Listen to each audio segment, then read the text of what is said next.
Guys, sinintay ko ang anak ko dahil may overtime siya sa Laguna. Sa Laguna guys. At inintay ko rin ang apo ko. Sabi, hindi pa dumating. Ngayon, kumakanta yung mahal ko doon. Sa gabi. Pero ang ganda rin ng hinahinap na ng ano namin sa kaya. Ano? Diba? Nagkakuha na kaming gulay kanina, malaki na.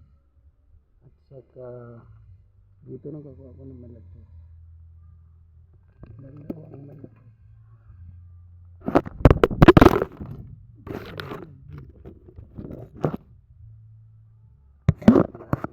Okay, sorry po sa likod. Talagang ayan, nahugasan na yun niya isa. Wala pa nang lumba sa laro. Yung tanim ng anak ko. Yung alugbate. Ginawa binutas ang gilid. Ayan, yung mga tanim. So, dito gumanda yung ano, yung anak ko. Si IC. Kanya ito. Ayan. At yun ang mga tanim yung rin na nakuhan. Yung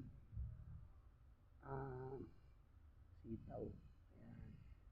Ayun yung kanyang ano, okra. Kasabay nung sa akin yan. Pero mas malaki doon. Ayan, sa pagitan. Nagtanim na ako na sa bahay. Ayan, ano din ang sulat dyan? Oh, Erwin and Rose. Ayan, ito sa kasto. Ngayon natin kung mayroong aso dito. Na makulit. Hala, buhay pa si Brownie hanggang ngayon. Hoy, Brownie. Brownie boy. Brownie boy. Yeah. Yan ang mabait naming aso. Tumaba namin ang papakain ito. Si Boris, si Ramores, sila ni Kayla. Mga kapitbahay dito. Yung pinakain ko rin siya. Pinano ko sa pagkain. At yun, may papaya na naman dito. At lumaki rin yung saging ko doon. Ayun.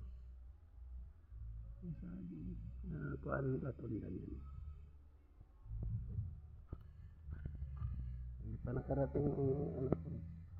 Ayan naman si Mamaw na makulit. Nakain din ang katapod. Hala, Mamaw. Ano yan? Mamaw. Meow. Meow, meow. Ayan na. God is good. God bless.